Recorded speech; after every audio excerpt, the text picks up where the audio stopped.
The following is a presentation of the Belly Up Sports Media Network.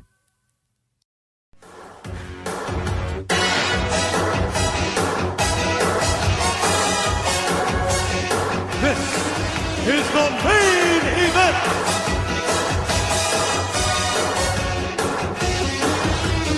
This is the main event, Mark's Podcast. I'm your first host, lifelong wrestling fan, former radio guy, cat dad, and Ted DiBiase's Gilbert. I am Troy. And with me, as always, is the main event collector and figure hunting warrior. He is the WWE Walking Wrestling Encyclopedia and the Undertaker to my pallbearer. Oh, yes! It's Greg. What's up, Greg? Why wasn't it Undertaker to your Undertaker? I don't know, because I'm short and fat. Don't ask questions. But, so in Detroit, I'm going to have to paint myself up and real pale and have a little mustache and walk around carrying an urn. Let's ask you a question. Yes. As of the posting of this, by the way, looking at our schedule, we are about to head out to Detroit this weekend. So, yay us. Giggity. Detroit Rock City, man. When is it there? August 2nd. Yeah, okay. I'll be leaving on the 4th, I think. The day before. So, well, maybe. I haven't booked the flight yet. I'm just trying to figure out if I want to leave on Thursday or Friday. yeah, okay. Yeah, we're going to hang out at in Detroit. This will be our second SummerSlam, viewing it together live. This will be my 6th SummerSlam, I believe. Yeah. The first one I ever went to was 2015, was when you and I spent a week in New York City. That was awesome. One of the biggest vacations I ever had, actually. And then... I've had bigger. Yeah. But then... good I just Lord. had to get that in there, sorry. But now we're going to Detroit. It's only going to be for a couple of days. This one won't be quite as big, but it'll be fun. We're going to go to WrestleCon and all that good stuff. So it'll be a fun-filled weekend for sure. And the first live wrestling event I've seen, I think, since the last time you and I hung out. So there's that. Yeah, so my first one since WrestleMania. Yeah. So getting all the big ones in there. Giggity. Yeah, you do it too. Yep. But we're going back to the year 1994 with this one. It's 19 years ago? Yeah, gosh. It can't Maybe? be 19 No. years ago. Oh, hell no. 30. No, I can't Hold on. math. 6 and 23 is 29, right? Yeah, Yeah. okay. 29 years ago. I can't math. Okay, everybody, just my bad. But we're going back 29 Well, we're a years professional ago. show, and I think it shows. Exactly. And the year 1994 was weird. It had some big stuff in it for both WWE and WWF. Oddly enough, Also, we're about to talk about something that happened in ECW around this time period as well that was pretty big and still talked about to this day. So, all the companies are... I'm in the dark here. I don't know what the hell you're talking about. I'm curious now. Oh, we'll get to it. We've got This Week in ECW coming up in the news this week. So, you'll know exactly what I'm talking about when I start going through the story. But yeah, this is going to be it's going to be a fun show. I think we got some good news on the docket, and then I don't know. I feel like this SummerSlam, you and I talked about it before, gets a lot of crap. I didn't think it was that bad. I enjoyed watching it, actually. So I'm going to say exactly what I said last week because I got confused. This is what show we were recording. Yeah, this is a pretty good show. Yeah. I liked it. I was here for it. There were only a couple of matches where I was like, but there were actually 3 matches on this card that were really damn good. One of them, If I had one criticism, not to get ahead of myself, but if I had one criticism, it would probably be match placement. Yeah, well, especially when you've got, I realized they were kind of building to, and the whole thing was surrounding that main event. But nah, man, that cage match should have closed this show. Period. But I brought this up before. Apparently, Bret and Owen went way long by over 15 minutes. So that means the afterbirth alone was like an hour. Right. So if you think about it, that if the Undertaker versus Undertaker match went on before this one, it would have had its scheduled timing, and that would have dragged out, man. So yeah. Maybe at the end of the day, the match placement was fine, but We'll get to it. There's one match where I'm like, holy cow. I think the previous match just killed the crowd for this. But like I said, we'll get into it. Real quick, though, before we dive into the news and notes, I do want to talk about the sponsor of the podcast. Today's episode is sponsored by Mahler Bros Golf. We all want to look good on the golf course, but it often comes at the expense of feeling good. Mahler Bros Golf has polos that look good and feel good. With their lightweight and stretchy material that hugs your body, you will feel cool while looking just as cool. Their polos are guaranteed to make you look better, but it's up to you to golf better. On a hot summer day on the golf course, there's no polo that you would rather wear than Mahler Bros Golf signature polos. Mahler Bros Golf has a large catalog of polos with designs for those who want a loud design and others for those who want a subtle and sleek-looking design. They also have fun t-shirts, hats, tumblers, and so much more to make your golfing experience better. Use code BELLYUP at MahlerBros.com for 15% off. Mahler Bros doesn't just have polos, by the way. They have really fun golf t-shirts that you can wear anywhere. Maybe like that barbecue that your family invited you to, or even that get-together with your friends. Maybe a night out on the town if you want to have fun while looking good and also impressing the local ladies. Make sure to let them know where you got that shirt and wear it proudly. Don't wait to try out your new favorite golf apparel. Upgrade your golf attire with Mahler Bros. Get 15% off at MahlerBros.com with code BELLYUP. That's 15% off at MAHLER Bros.com with code BELLYUP. Turn heads on the golf course or wherever you wear Mahler Bros polos. Mahler Bros Golf. Look good, feel good, play good. And now that we're done with that, we're going to get into our first break. On the other side, we're diving into the news and notes. Follow the Main Event Marks at Facebook.com/Main Event Marks Pod, on Twitter at Main Event _Marks, and on Instagram at Main Event _Marks and at Main Event Collector. Get ready to rumble in your new Main Event Marks merchandise. We've got t-shirts, hoodies, masks, hats, stickers, pins, and much more on our Redbubble store. That's maineventmarks.redbubble.com. You can also pick up some awesome clothing items with the latest updated show graphics on our Bonfire store. That's bonfire.com/store/main event marks. Support your favorite retro wrestling podcast and pick up some cool swag on our Bonfire and Redbubble stores. That's maineventmarks.redbubble.com and bonfire.com/store/main event marks. By God! Somebody's interrupting the Main Event Marks! Sit down, JR. It's just me, Kyle Sullivan, aka Shaggy Von Doom, your host of Here in Puckburg on the Hockey Podcast Network. I know, a hockey show on Main Event Marks. Who would have thought? This is an invasion angle. Somewhere between the Nexus and when WCW tried to invade WWE, somewhere in there.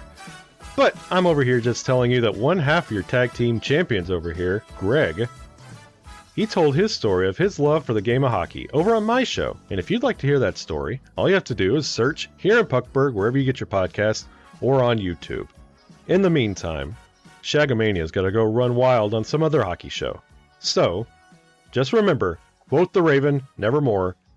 Take your vitamins, say your prayers, and oh yeah! Main Event Marks are available wherever you get podcasts and on YouTube. Find all of our links on our link tree at linktr.ee/Main Event Marks. And we're back. We're back. Do you like your coffee like you like your podcasts? Gimmick and politics free? Well, so do we here at the Main Event Marks. And so do the guys and gals at Coffee Brand Coffee, where they ditch the gimmicks. You see, when you buy your coffee from other roasters, chances are that they've been sitting on the shelf for heaven knows how long. Don't rob yourself of freshness. At Coffee Brand Coffee, they roast to order, ensuring that you get the freshest coffee possible. And as Greg will tell you, that's what counts. Coffee Brand Coffee offers bagged coffee as well as K-Cups, and for the non-coffee people, they offer a variety of teas and cocos. Just click on the link down in the podcast description or go to coffeebrandcoffee.com and use our promo code MAINEVENT, all one word, at checkout to get 5% off your order. That's coffeebrandcoffee.com, and use the promo code MAINEVENT to save 5% at checkout. It's news and notes time. Cracking anything today? No, I'm just drinking a bottle of water. Yeah, I'm drinking the Great Value brand soda that I got. So for Hey, anybody you call that it soda. yeah, soda pop, all that good stuff. Or for you in the South, Coke. I don't get that one. Yeah, but by the South we mean Jacksonville, Florida. Yeah, that. Some people might get it. Wow. Somebody referred to themselves at, like, they said, well, they moved to Florida, and they're like, oh, we're Southerners now. Like, I don't know if that, I mean, geographically. Well, if you get to like Florida Miami, you don't get any more southern United States, do you?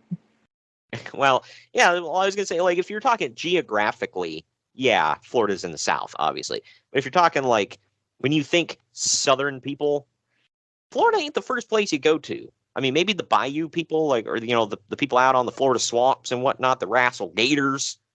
But for the most part, Florida isn't like your stereotypical South state. But I don't know, people not from the U.S. won't get this at all. I'm not talking to you guys, but either way, I think it's time to get into the news and notes, so I'll go ahead and hit it. That is correct. Shut the fuck up, Dave. Everything that guy just says is bullshit. Boom. Love it. Every week. We're diving into the WWF first here. So SummerSlam 94 takes place on August 29th in Chicago, and the WWF hasn't even made their fake announcement of tickets being sold out yet. That's probably not a good sign, even with the show being the debut in the new state-of-the-art United Center. This card is just not setting the world on fire. Also, the mainstream press is snidely burying the whole thing, with the narrative being, oh, look, they're opening the brand new United Center and putting wrestling in the first event. Haha. Yeah. Yeah, that's a coup for the WWF, I'll say. Like, oh, look, anybody can write an article, and they're letting Dave Meltzer do it. Yeah. Well, obviously, Dave isn't one of the people burying it, but, you know, because he obviously. actually, like, well, why would he bury the thing that well, I can't say he works in wrestling, but he writes about wrestling. So he's not going to about bury AEW, so no, he doesn't write or work in wrestling. Oh, good God. But Oh, am I wrong? I didn't say it. I'm not saying that whatsoever. I'm not even alluding to that. But you know how the mainstream press is. Oh, that's that wrestling crap. Fast forward now, and you can see them everywhere. We're on ESPN and stuff. I like how, like, some of them, like, turn their nose up, like, ugh, we can't talk or write about the wrestling, but we'll write about, I don't know, softball or, you know, whatever. And that cute little sports soccer. Yeah. Bounce that damn ball off their heads. Right. By the way, the other day on Twitter, I saw biggest flop trending, and I could have swore they were going to be talking about LeBron, but I was wrong. Now, when you say that, do you mean him flopping on the court or him flopping in LA? Yes. Okay. Oh, man. Do you see Hulu's got a new movie about, like, him and his high school team? It's like, oh, you mean LeBron? Yeah. I'm like, oh, you mean LeBron and all the guys he left behind? Cool. Like, Joe Smith 1 and 2. Yeah, I'm like, who knows these other people? I mean, maybe that's the whole point of the movie. Well, you don't know these people. It's like, yeah, there's a reason. Like, who the hell are they? Like, and who cares? But either way, the United Center, speaking of basketball, is where the Bulls play, right? Yeah, they were just opening this for them. Yeah, so this is not the Rosemont Horizon where you and I actually saw the Survivor Series, I want to say? Yeah, 2019. Okay. Yeah, so that's the normal place where people go to Rosemont Horizon, but United Center. I forget how many events you and I have been to together. Yeah. Was it SummerSlam 2015, WrestleMania 30? Nah, I'm not counting the NXT ones. Right, WrestleMania 34. Yeah, because the NXT go hand in hand with those. So. Right. Then, Survivor Series 2019. I tend to forget Fastlane a lot. Yeah, Fastlane. Which was the last pay-per-view ever for the Shield. Yeah. And then, crap, what was the last one we went to? Extreme Rules. Extreme Rules, 2022. So, yeah, we've been to a handful, and now obviously SummerSlam 2023. So, good stuff, pal. Yeah, and Detroit, go blue. Eat ass for that. The ass of Abyss, by the way. Which, I mean, they call him Abyss for a reason. Good Lord. Get in there. Mouth first. What do you think the black hole is? Exactly. He's going to black hole slam you. All right, this got weird. And then afterwards, you're going to need some shock treatment. Yeah, that plays. Yeah, I'll give you that. Right. Anyway, we just talked about this word. Although last year's flop of a show, with Lex Luger's title chase doing 280,000 buys. Detroit, by the way. I believe it's the last one ever in Detroit. No, it's not a good omen. Right. Was considered a huge letdown. That same number would be a massive success this year. In fact, the Undertaker versus Undertaker angle is such an ice-cold storyline that Vince McMahon has already publicly declared it dead and buried after only one match. Well, of course, Where the hell it's dead. It's two Undertakers. Yeah. Who's going to be alive from hell? Yeah, right. My question is, I guess you could have done some creative writing with it, whatever, but it's like, where else are we going to go with this? The Undertaker returns, he beats the fake Undertaker, boom, you're done. I don't know. And Brian Lee... It kind of would have just... what's the word?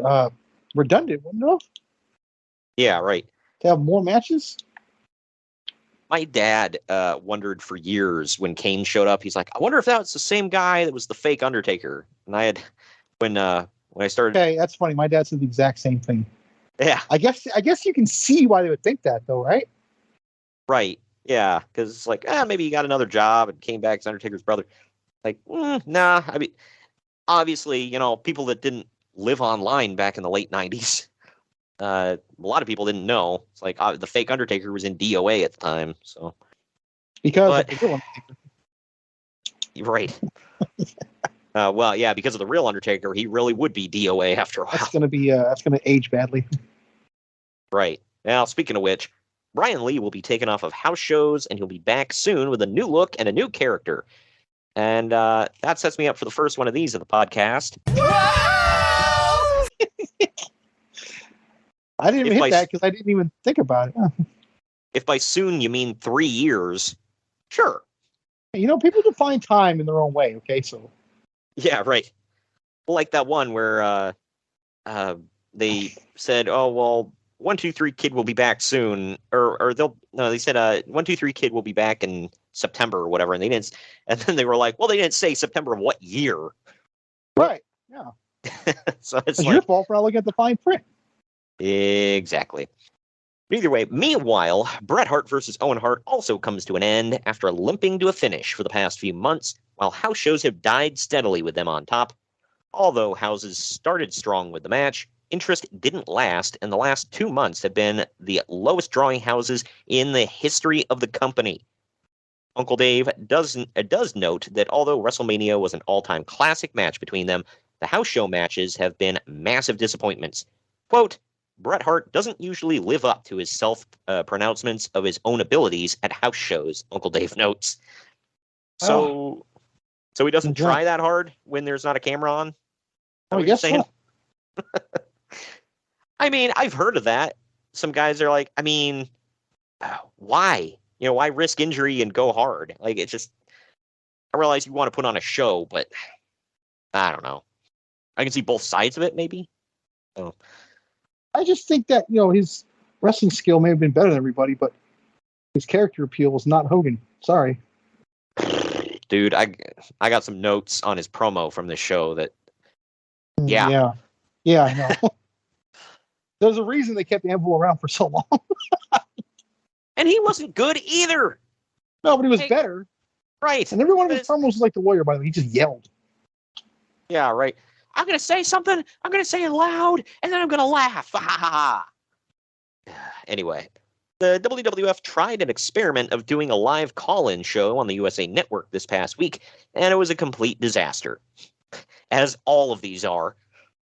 The show seemingly confirmed every stereotype of wrestling fans, making it sound like the product was a cartoon aimed at morons.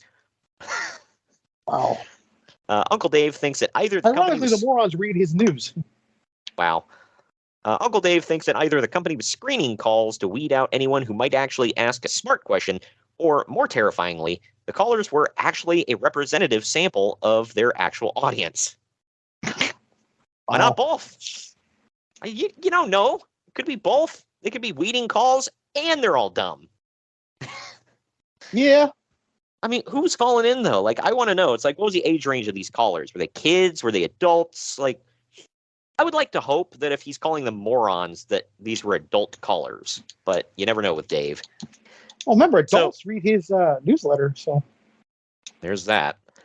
But the WWF announced the Freeman Coliseum in San Antonio as the site of Survivor Series 94, which is an interesting departure from the big arenas for them. Let me spoil something for you. That show sucked, too.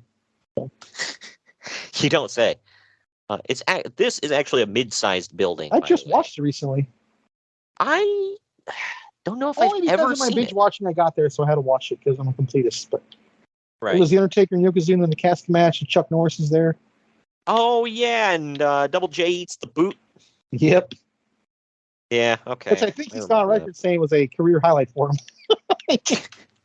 Yeah, dude, you got roundhouse by Chuck Norris. By the way... Hey, you're lucky you didn't die. Yeah, right.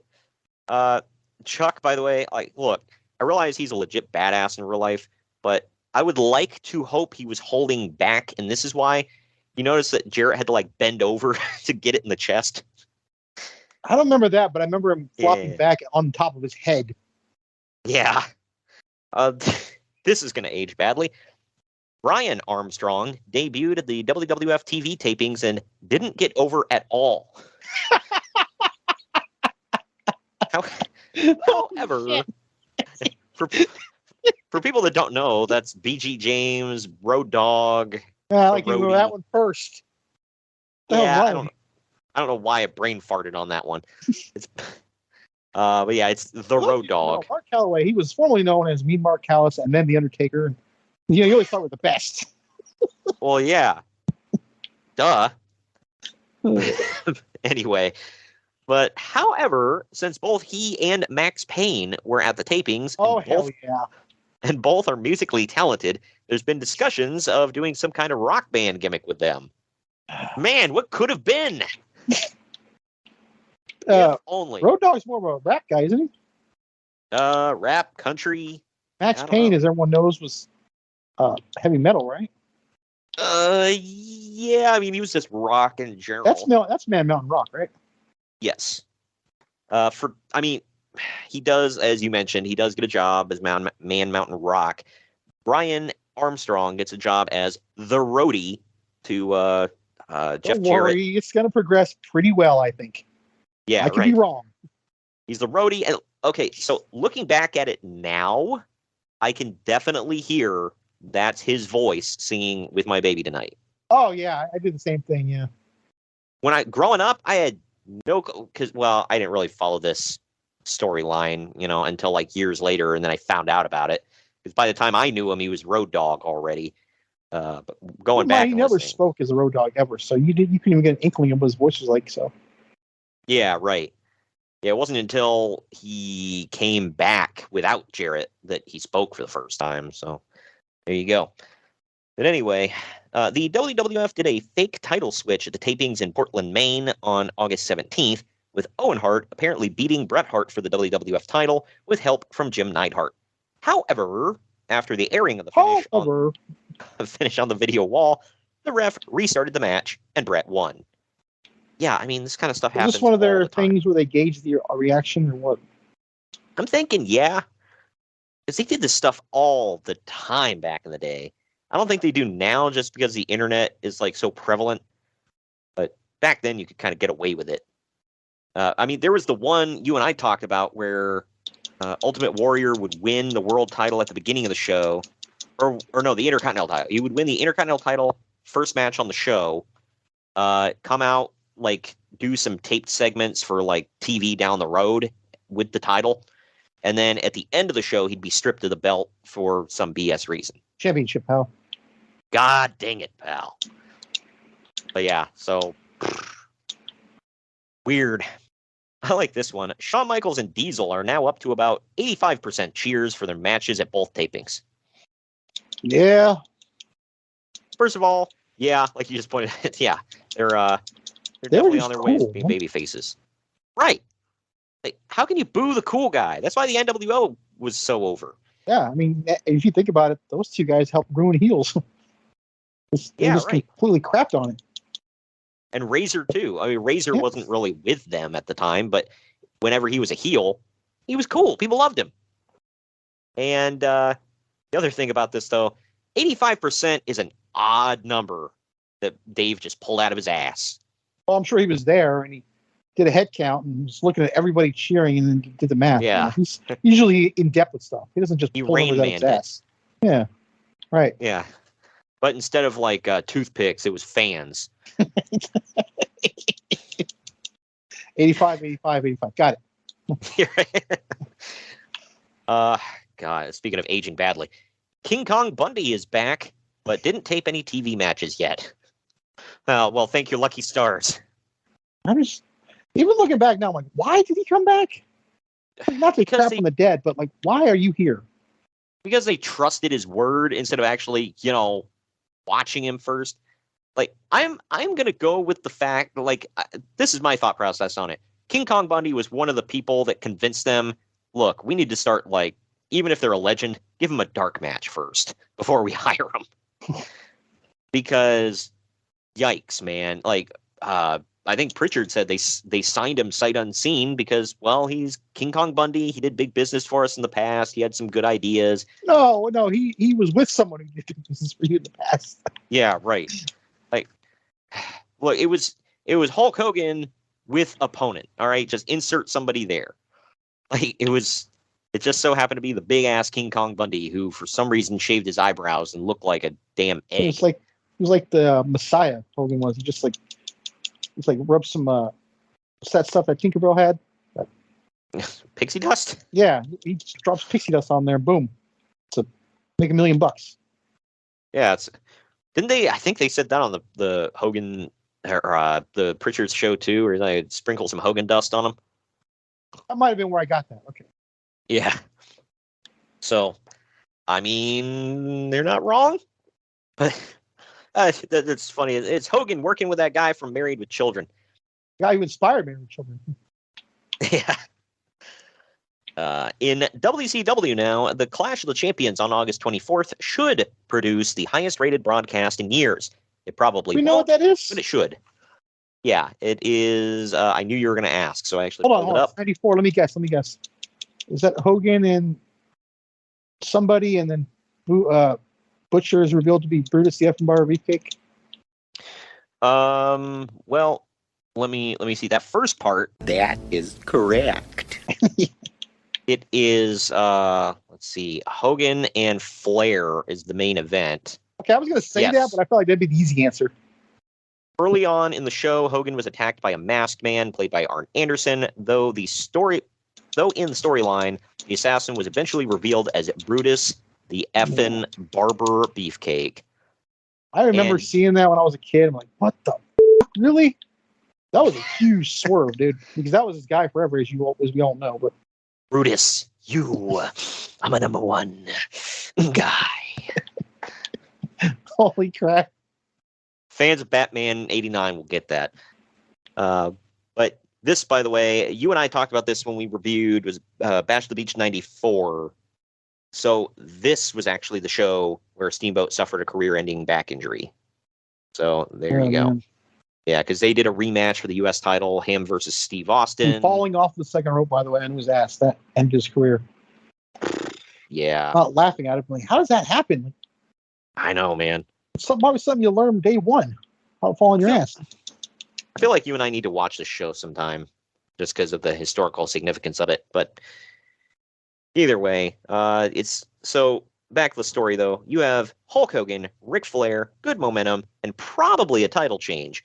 Logic and storyline and booking direction all indicate a title change, but Uncle Dave understands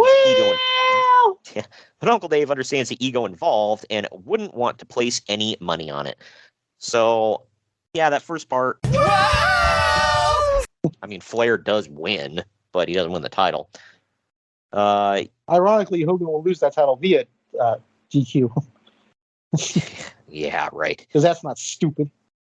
Plus, there's only so many jobs that Hulk Hogan is going to do for the rest of his career. The hope is for a 5.0 rating, but they need to get at least a 4.0. This was Clash of the Champions 28, by the way. Like, what does he mean by that? They have to get this, or what? I guess you can't say that they have to without having a reason.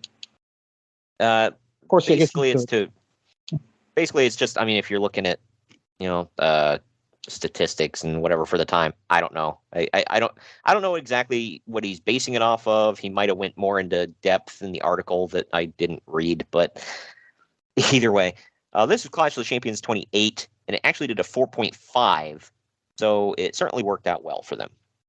I mean, you got the U.S. title rematch from Bash of the Beach early on in the card, and the main event is Hogan and Flair for the world title.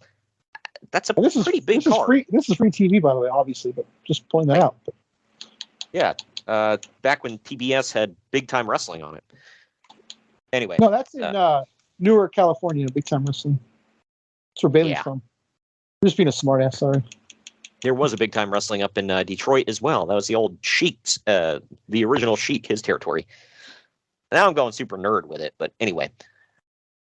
While the WCW World Title may not change hands, the U.S. title certainly will, since post-Clash TV direction has Ricky Steamboat winning the title and suffering a shoulder injury in the process.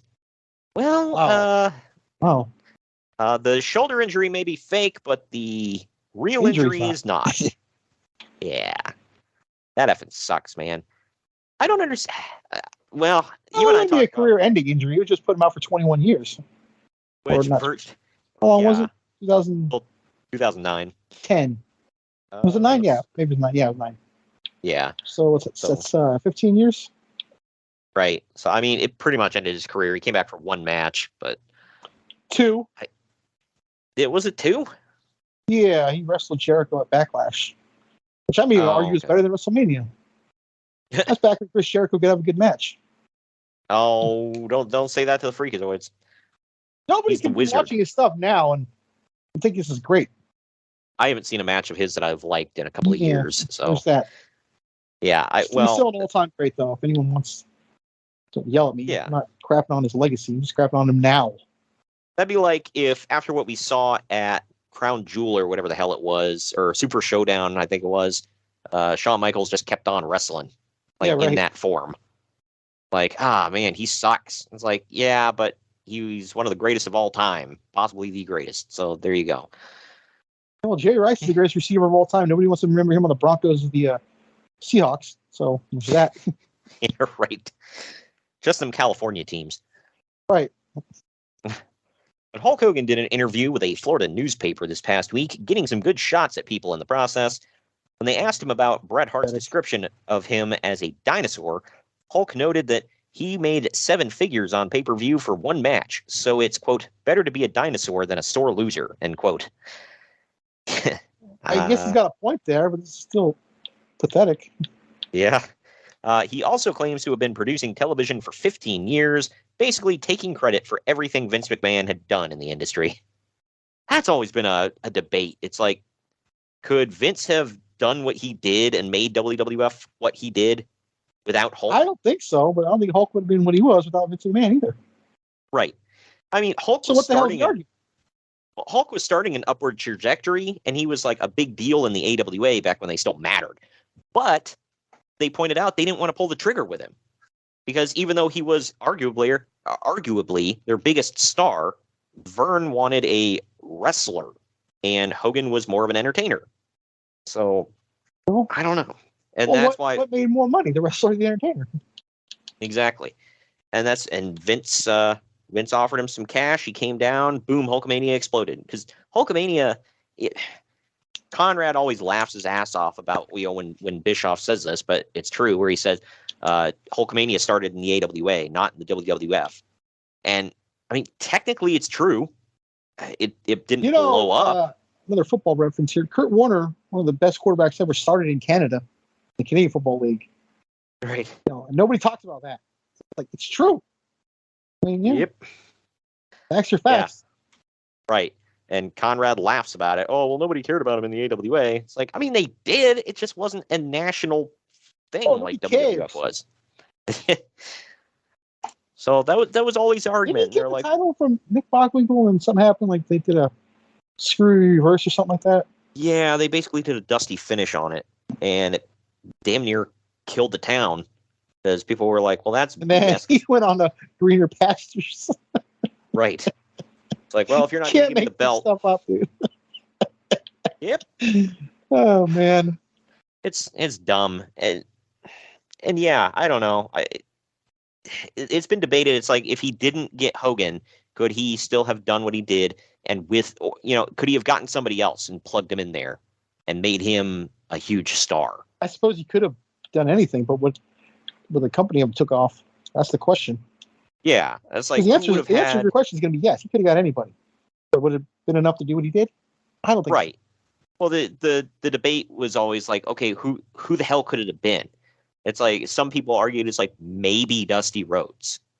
Like that's there wasn't really anybody else that was like available at the time that was anywhere near that level of star. Dusty clearly didn't. Bruno had already hung it up, right? Oh yeah. So, I mean, any guy that gets a private audience with the Pope tells me he's a megastar. But yeah, right.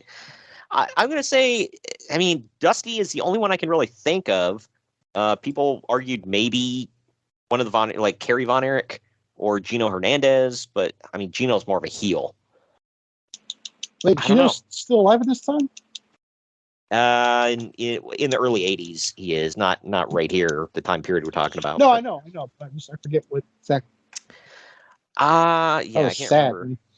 Yeah, I know, and he was really good too. He passed away in '86.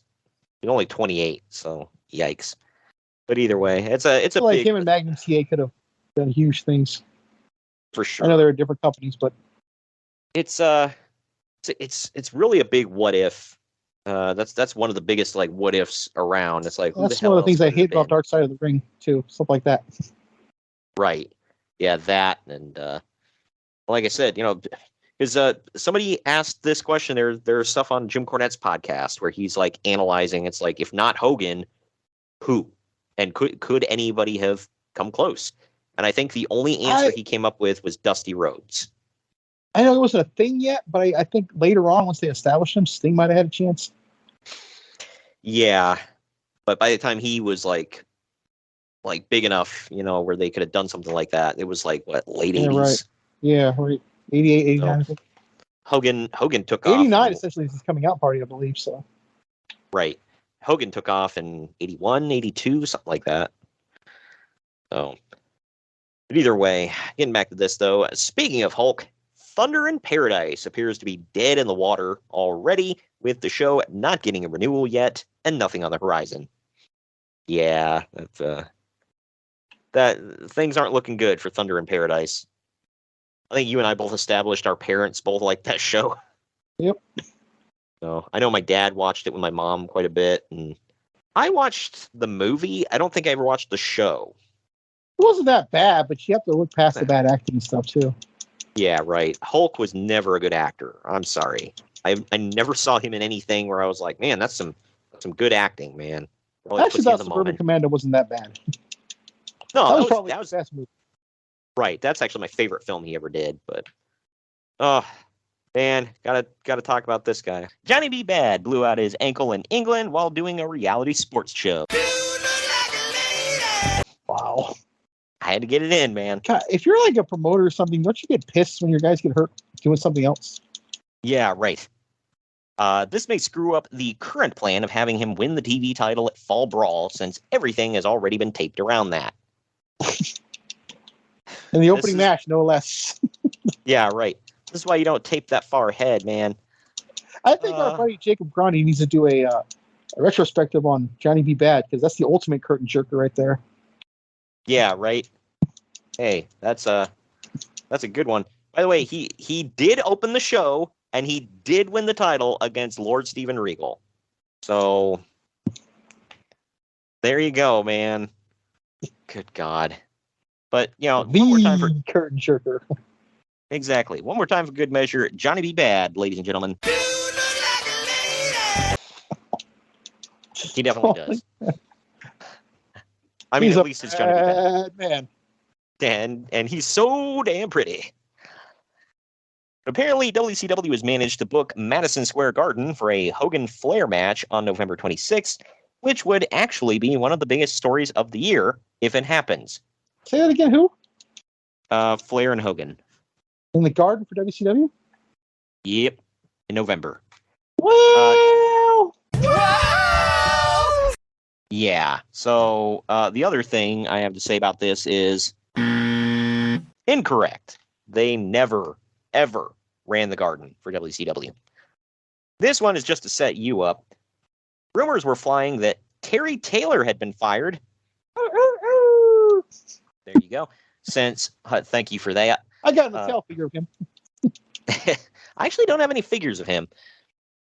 But this I is saw a Mr. Mattel available. I had to get it. I had to. Oh, well, yeah, of course. But this is since Hulk Hogan has been bringing in his friends, and they need to free up some money somewhere to pay for them. Sorry, Taylor, you gotta let you go. I'm bringing the Nasty Boys. Yeah, right. You got to pay for Brutus the effing Barber Beefcake. You're gone, Terry. Don't let the door hit you where the good Lord split Hey, at least he can wrestle. Okay, we're gonna stick with the Nasty Boys. It's funnier.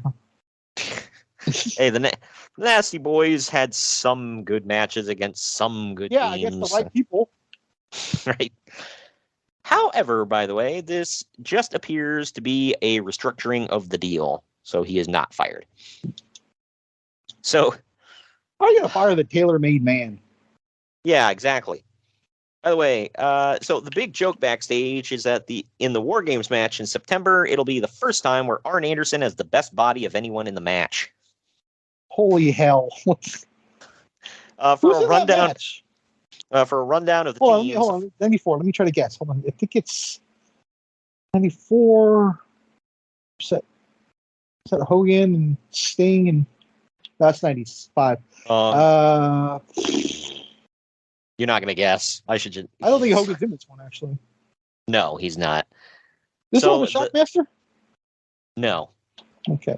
So the babyface team is Dusty and Dustin Rhodes and the Nasty Boys. That's right. The Nasty Dreams they called them. And they're taking on the stud stable of Terry Funk, Arn Anderson, Bunkhouse Buck, and Colonel Robert Parker with Meg. I knew this. Should have got it. Yeah. So there you go. I love how that, by the way, follows up a triangle match that went 30 minutes. Vader, Sting, and Guardian Angel. Yeah, this just looks like a great card. All right, we'll throw it on the docket. Yeah, right.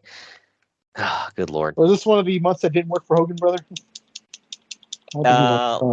Yeah, no, he's not even on this card. You and I brought up he wasn't on like a ton of fall brawls. I don't think he was ever at a Spring Stampede. I could maybe maybe he's at the Russo one, I think. Maybe. But yeah.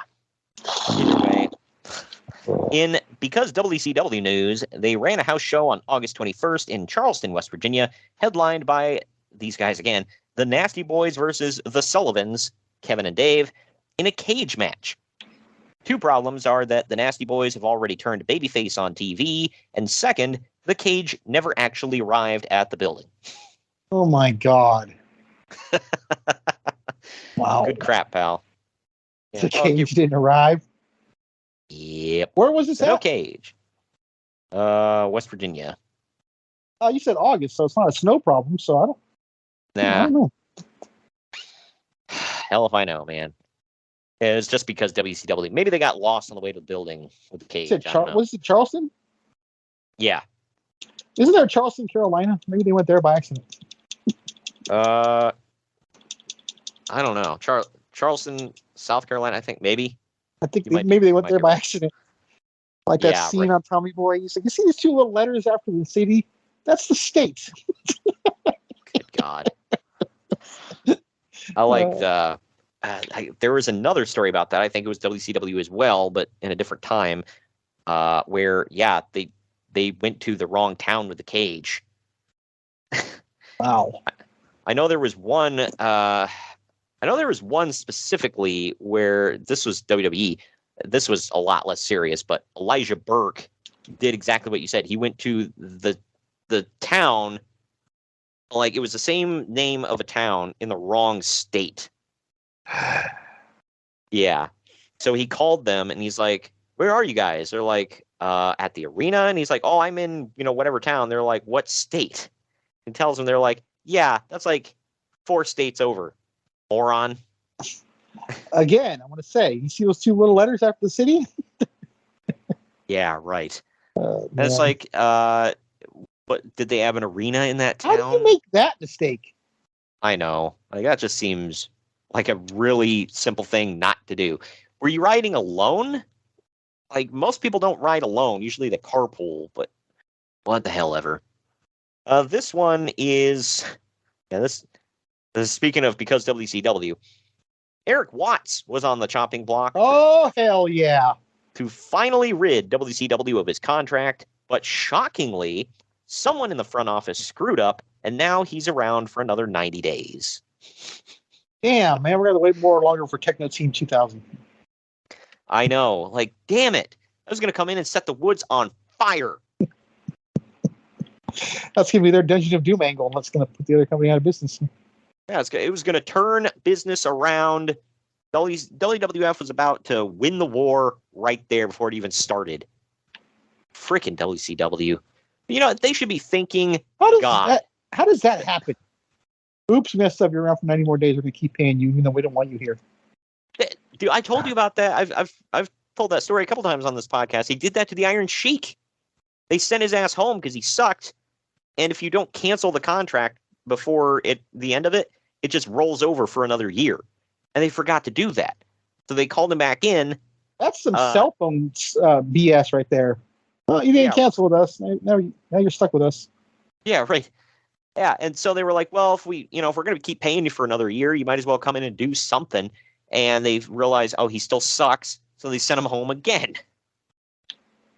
I like he still sucks. I've heard like a million people say how nice of a guy he was, but man, you cannot wrestle. Yeah. Right. Well, they said that's the reason he won the gimmick battle royal was because he was in such bad shape he couldn't be dumped over the top rope. Oh.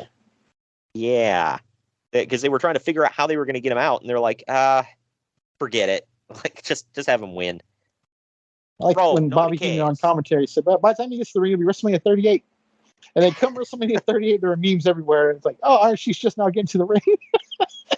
Over down in Houston. I love that. Like, you got to give these fans credit for continuity on that one, dude. Yeah, right. And it was in the same state, by the way. Yeah, I didn't even think about that. Like, I'm finally here, Bubba. Like, oh, we're in Dallas now. Damn it. Fuck the Texas. Good God. This one, I don't know anything about, but a new team debuted at the WCW Saturday night tapings called the Long Riders. Giggity. Oh, my God. Said to be 2 big green guys doing a biker gimmick. If this was the Smoking Guns, which, by the way, they went by the Long Riders on the Indies, the biker gimmick is definitely wrong. Like, who's sending Dave this report? But actually... Was he still Billy Gunn? I don't know. I think they went by their real names, if I remember correctly, but their team name was the Long Riders. I recently heard, I think it was on Pritchard's podcast, where they said Billy Gunn had owned his name prior to WWE. Like, can you explain to me Kip James then? Yeah, I don't know.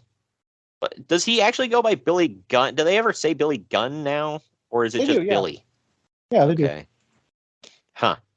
So, I don't friggin' know. I'm curious now, because he was, like I said, they were the Long Riders. Tell me who they were. I'm curious. I've never heard of them in my life. They must have never been on Nitro or... I think he went by Kip Winchester. Yeah, he did a brief stint as an enhancement talent with WCW before signing with WWF in 1993, and this is 94. So it's not them. Yeah. Well, can you Google it? What do they call the Long Riders? Let's see. Was the other one Black Bart? That's the other thing that's popping up. And Al Green. Maybe. Black Bart's one of them, I guess. And the other one, I think, is Outlaw Ron Bass. Huh. Black Bart and Ron Bass. We're going to go with Black Bart and Ron Bass. That's who they were. Okay. Because Bart is best known as being one half, along with Ron Bass, of the classic tag team, the Long Riders. Well, liberal that word, don't you think? Yeah, right. The classic tag team. But I watched my entire life, had to Google. So when Bart Gunn was Brett Colt, and then Billy Gunn was Kip Winchester. That's letting you know that he is super white. Oh, yeah. Kip Winchester. But anyway, WCW house show business in Texas was way down yet again, so they decided to bring in some Mexican names to draw from the big AAA CMLL base that all the kids are talking about. However, all the kids? Yeah. In their defense, they thought it was WCCW. Or yeah. But anyway, the names that they chose for the booking were Chavo and Mondo Guerrero to go against Terry Funk and Bunkhouse Buck. Man, how did they not draw the house with them? Oh, good God. That's Chavo Classic, I assume. Yes. Yeah, because, when I want to draw the house in 1994, I'm booking Chavo and Mondo against... Now, hold on, you did say Texas, so Terry Funk would be a logical name. Yeah, and the Guerrero name, but still, like everybody's like, newer, younger, these old guys. That's back when he was actually middle-aged and crazy. Yeah, right. So, going... Chavo, your mother's a whore. God. Getting out of the United States here for this one. Vader added yet another world title to his collection, beating Takada for the UWFI's version of the title on August 18th. It was the finale of the 4-month tournament, bro, held by the company. Man, that must be tiring. And he won via knockout in 19 minutes, 24 seconds of a total slugfest. With 5 different varieties of world titles in his career, this gives Vader a record that is trailing only Lou Thesz. Soon to be trailing Matt Cardona. God, yeah. Yeah, because when Vader's titles mattered, but... when I think of great title collectors and big names, I frequently think of Zack effing Ryder. Mr. GCW. Yeah. But God, that's a hell of a moniker. He's proud of that, by the way. Pathetic. I would say GCW is the third highest, or third best wrestling company in America. Said no one ever. Yeah. I'm a huge fan of his, by the way. I don't think I'm knocking him, but he's an idiot. I'm knocking all of that stuff. Like, dude, like the stuff that him and Brian Myers have done in the indies since leaving WWE, gross. Well, Myers is usually only an Impact. He's not really doing much. I stand by what I said. Myers is actually responsible for 2 champions in AEW right now, so there's that. Wow. Oh, yeah, MJF and Chris Statlander. Forgot about that. Going to America's hat here. Davey Boy Smith's young son, Harry, made his pro wrestling debut for Stu Hart at a local rodeo in Calgary. Wow, wrestling. How old was he? Well, here you go. I think he's about 13 here. Wrestling his cousin Matthew Hart. Although both are very young, Stu had faith in them to pull it off.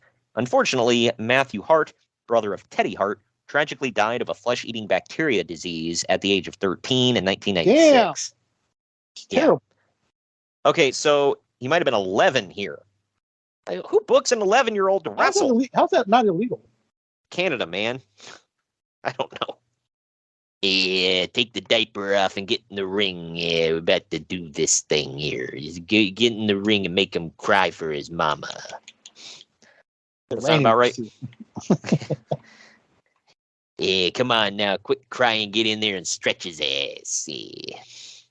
So, God, God. Although Sid Vicious hasn't been the giant draw in Memphis as unified champion that they were banking on, crowds have still been consistently strong. I love Sid, but who banks on that? Yeah. Oh, Sid's going to come in and turn the territory around, man. What about Sid? Nah. Yeah, what about him? How about no? This is 94, so he's fresh off his UWF run. Oh, God.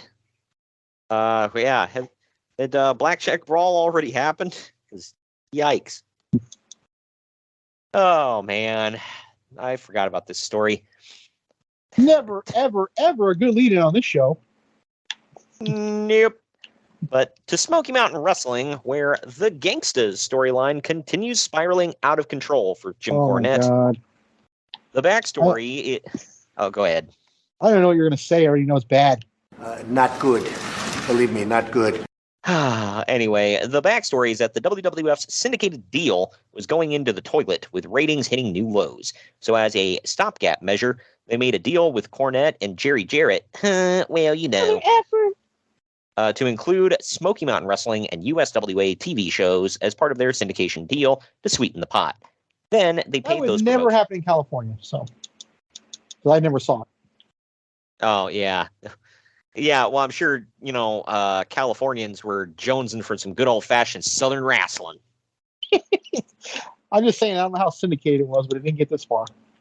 Yeah, yeah. Well, maybe I should be thanking God for that. I don't know. Maybe. But, however, you Kenny Omega. Sorry. Good Lord. Then they paid those promotions a piece of the action that resulted, however, with the Gangstas alienating advertisers everywhere. The WWF... I know, I'm shocked, too. The WWF has now pulled out of the Smoky Mountain deal, which costs Cornette a significant amount of money every week. In addition, the Knoxville NAACP is campaigning against Smoky Mountain Wrestling after the interview that the Gangstas did at Night of Legends, although Cornette is taking it as right. Cornette is taking it as a controversy equals cash attitude, and the whole thing on this whole thing, and he'll be going full steam ahead with the team as his top headliner. Yeah. Why? I mean, I guess in hindsight it did work. He said he made a lot of money with them, but why? Because. Me, right? Yeah. That's why. Dude, this was this was a bad year for Smoky Mountain, all right? So, why?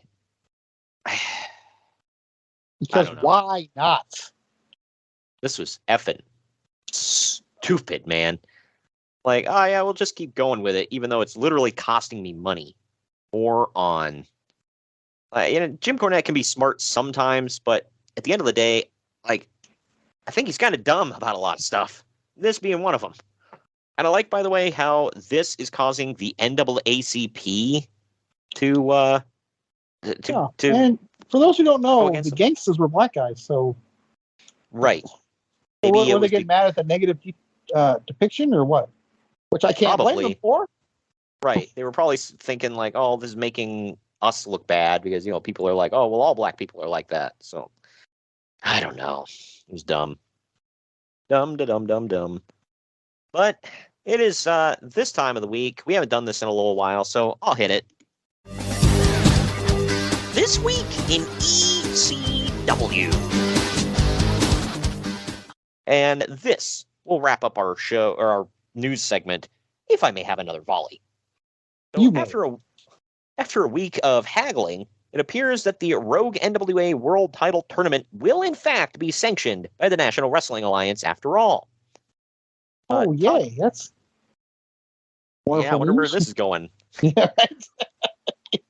Todd Gordon has reportedly reached an agreement with Dennis Corluzzo as of August 22nd, which gives him 2 out of the 3 votes needed to proceed with official permission. Jim Crockett won't be at the show, but he has clearly given his blessing to it. Reportedly, the reasoning behind the change of heart is that according to the NWA's legal team, the articles in last week's Wrestling Observer and Pro Wrestling Torch made the NWA look stupid. Right.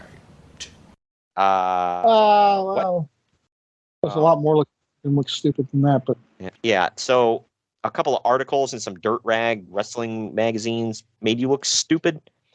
I think you do a good job of that yourself, first of all. Second of all, how is that a legal argument? They made us look stupid, so let's do it. Okay? I don't know. But anyway, from a public relations standpoint, the feeling was that since they couldn't come up with the massive legal costs needed to fight the tournament, then they might as well just let it happen. Yeah, it's going to go over well for you. Dennis Corluzzo's objection in particular to the tournament are that he wanted Chris Benoit to win, and that was actually the main thing holding up negotiations over the past week. So, in the end, he got a promise from Todd Gordon that the eventual mystery winner would drop the title to Benoit right away. However, yeah, well, dropping the title.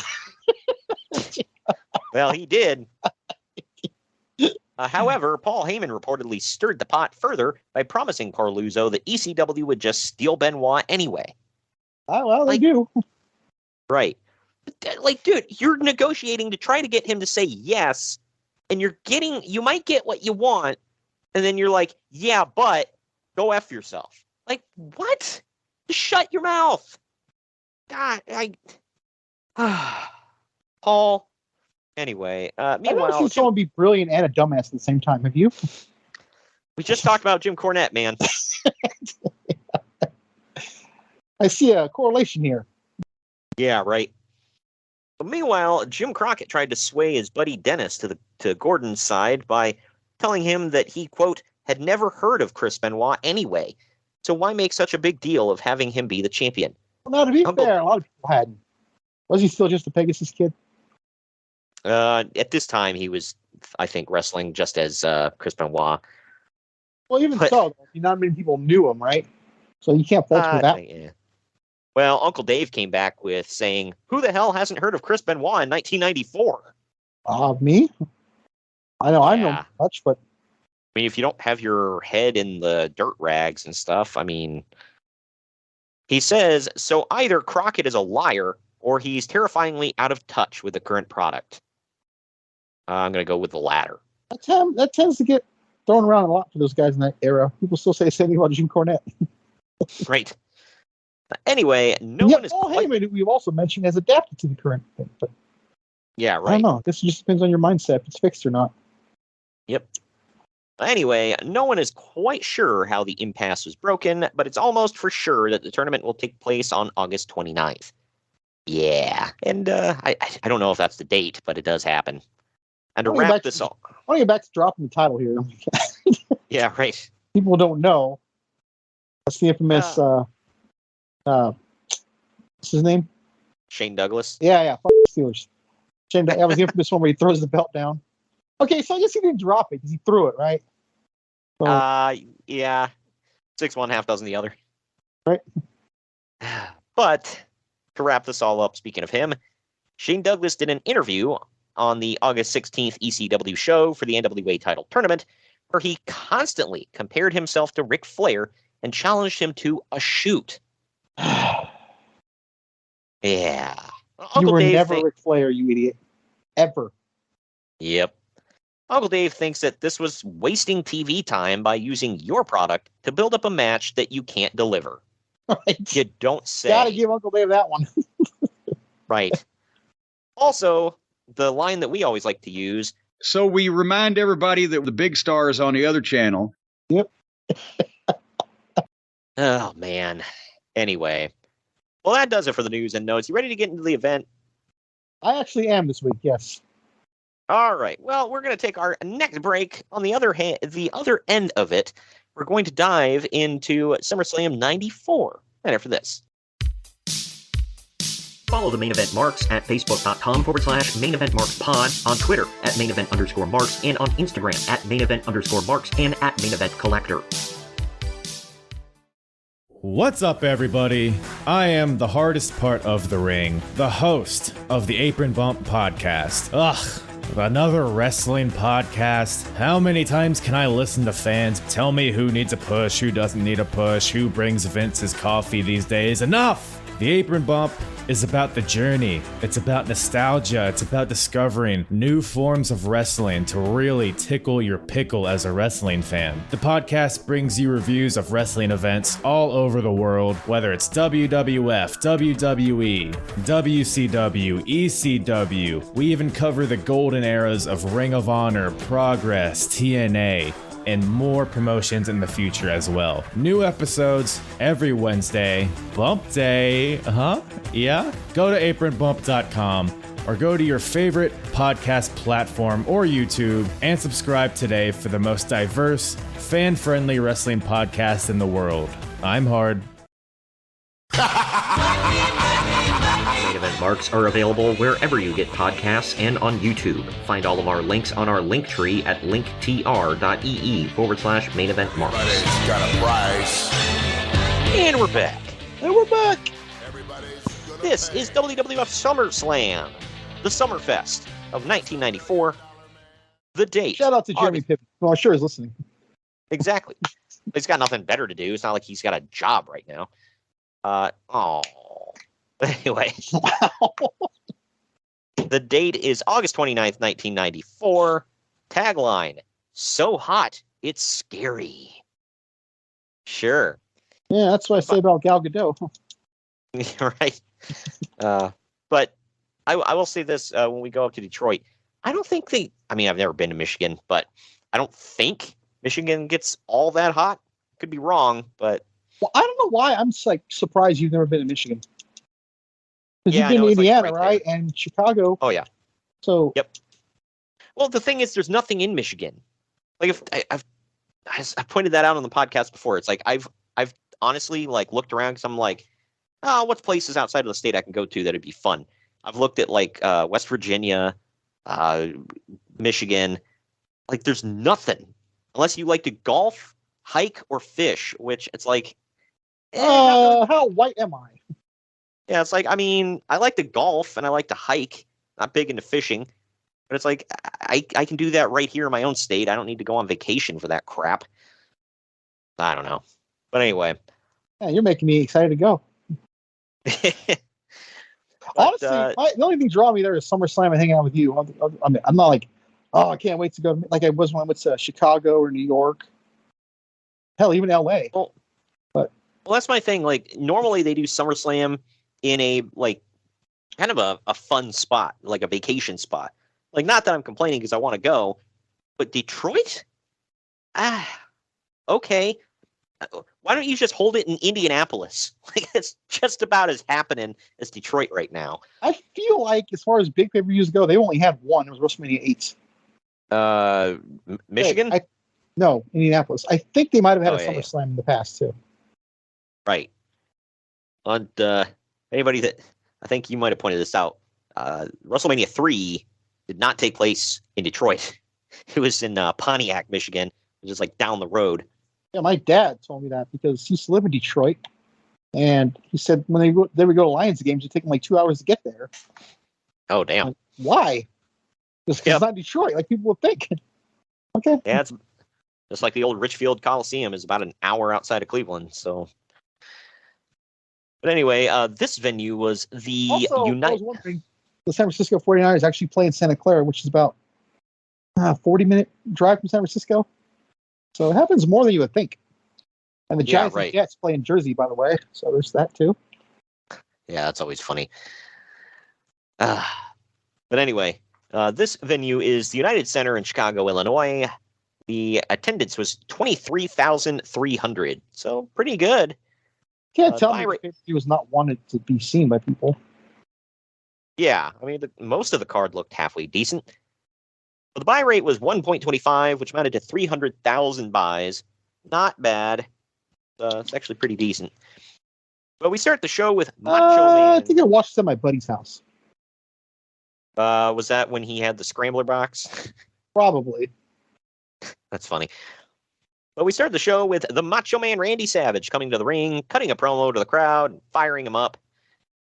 I thought he was joining Jerry Lawler and Vince McMahon on commentary, but he did not. I'm like... This is basically his... Oh, no, not basically. It's pay-per-view swan song. Oh, this is the last one? Yeah, he'd say goodbye on Raw right after this. But... Wow. And no wonder they weren't jonesing to get him on like in a bigger spot.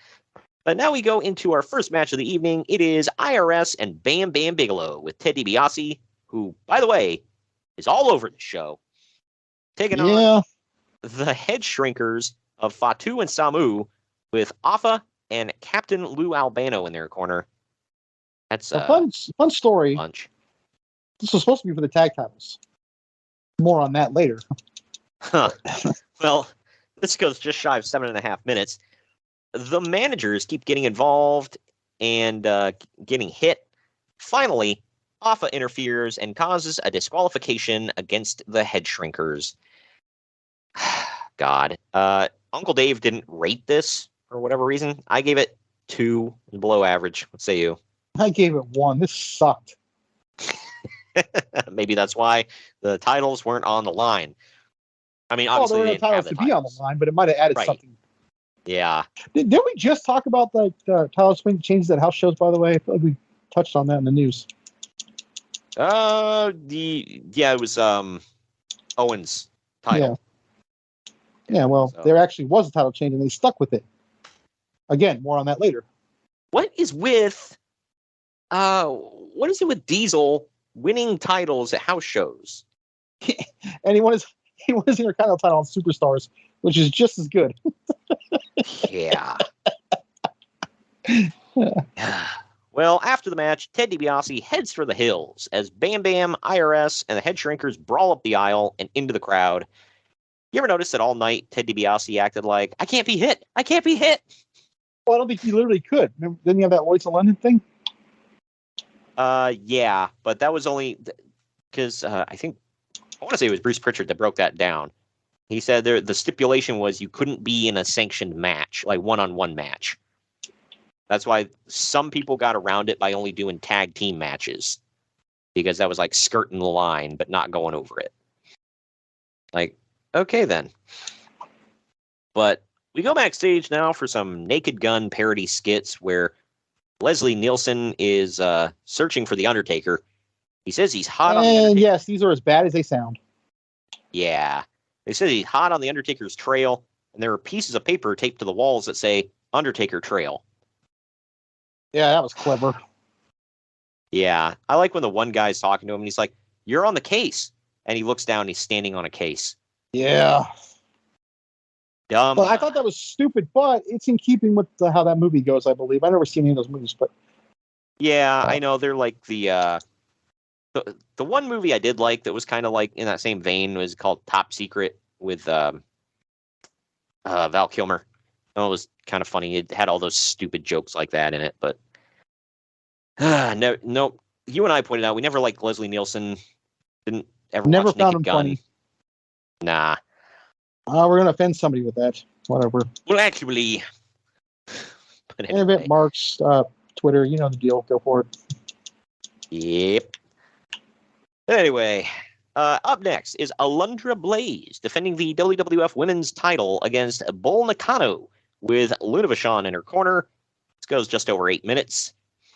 Alundra gets a bouquet of flowers before the match, like in Japan. In the end, Nakano misses. I took that as a kiss of death. You'd think. But Nakano misses a diving leg drop. Alundra kicks Luna off the apron and then hits a bridging German suplex on Bull for the win. Bull Nakano, who is CM Punk's favorite wrestler, by the way. That's a real story. Yeah. But there's anything wrong with that because he's not, but it's just weird. Yeah, she's really good, but your favorite wrestler? Really? Okay. But Uncle Dave gave this 3.25 stars. I gave it an even 3. Really like this match. What say you? I gave it 3 too, and I wrote on there now. Like, I see why everyone loves this woman now. She's damn good. So there's never really watched one of her matches. For sure, yeah. I feel like her and Alundra Blaze just fought forever. Whether she was Medusa or Alundra Blaze or whatever the hell. Who was the other one that she wrestled a lot in WCW? Do you remember? Had Sonny Ono with her. It was another Japanese woman. It wasn't Miko Satomura, was it? Who's now in NXT. Which sounds crazy, I know, but... wow. Wasn't her, huh? Okay. Akira Hokuto. Or Yeah. Hokuto. She was Yeah, so too. Yeah, I always forget about Akira Hokuto. He reviewed one of her matches with Medusa and gave it high marks, if I remember right. Yeah, she was really good, but... Was it Clash of the Champions, I want to say? Sounds about right. But somebody pointed out, or Eric Bischoff pointed out, he said, there are only so many times you can have Medusa versus Bull Nakano or Medusa versus Akira Hokuto before it's like, all right, it's enough. Well, yeah, it's only sometimes you could do. You only have 3 women on the damn roster. But yeah, right. That just proves that he signed Medusa, Lunder Blaze, whatever, just to spite WWE. Yeah, there's no plan for her. Yeah, I know. Well, yeah, he literally said he got a call, and because he was friends with her, she was like, "Hey, do you got a spot for me?" And he's like, "Yeah, sure, come on over. We'll figure something out." Yeah. Yeah. Still figuring that out. Huh? Yeah, right. Like, I guess. Anyway.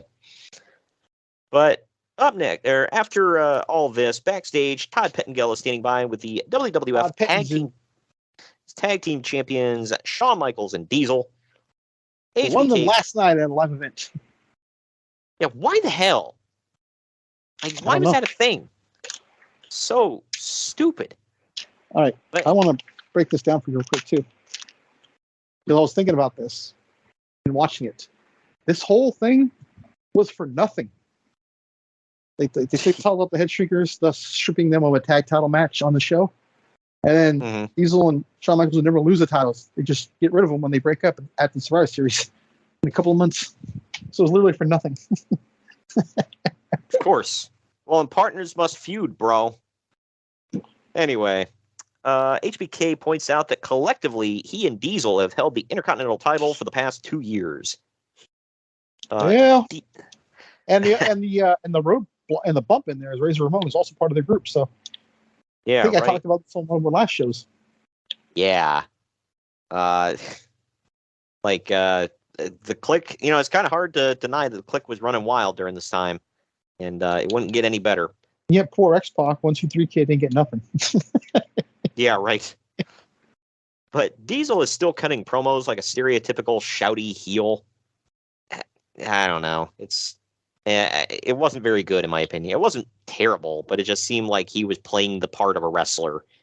Like, he got way better with it, like, later on. Yeah, when he became the guy. In a couple of months. But he's cutting this promo about Razor. He hasn't found his groove just yet. Todd Pettengill brings up Walter Payton being at ringside, and Shawn says they're not worried because they overlook everyone. Cool. Even one of the greatest running backs that ever lived? Sure. Yeah. Plow right through them like an offensive line or defensive line. Yeah. But it is Diesel with Shawn Michaels defending the WWF Intercontinental title against Razor Ramon with Walter Payton in his corner. This goes about 15 minutes. I completely forgot about this Razor attire. I wish they'd make a Mattel figure of it. That's an awesome attire. But Razor and Walter blew the damn roof off this joint. I don't know if you guys know this. Well, Walter did, but Razor was hella over too. Right, but Walter Payton's a god in Chicago. So well, of course, yeah. I was going to say, I don't know if anybody knows this or not, but Walter Payton's a little over in Chicago area. Just a tad, yeah. But anyway, I have a Jax figure of this Diesel, where he's got Diesel written down his one leg. This is Big Daddy Cool on his chest. The one I brought you in New York? Maybe? I don't know. Well, no, you brought me a Mattel. I have a Jax figure of it as well. Okay. Yeah. But Shawn Michaels takes off the turnbuckle pad behind the referee's back. Shawn gets in the ring when Walter Payton accidentally distracts the referee, and Razor pulls Diesel in the way of a sweet chin music. Walter Payton then chases Shawn around the ring and dumps him. Razor eventually lays an arm over Diesel and pins him to win the IC title.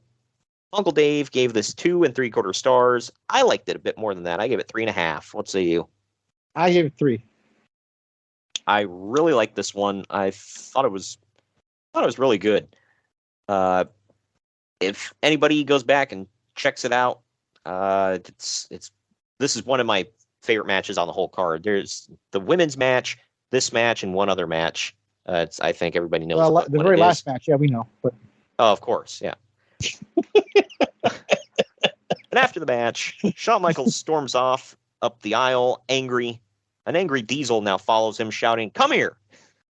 Meanwhile, it's like a dad chasing you. It's like, "Come here! I'm gonna whoop your ass." "You'll get back here right now. I'm putting you over my knee." Meanwhile, Razor Ramon, Walter Payton, and Payton's son all celebrate in the ring together. And Razor was the coolest of them all. He was. And Walter said that whole thing was for his kid, by the way. Yeah. So his son was a big WWF fan then? Yeah. Go figure. Nice. Yeah, right. We now go to the Macho Man, Randy Savage, who hypes us about what we've already seen so far. We now go backstage to Todd Pettengill standing by with Lex Luger and Tatanka.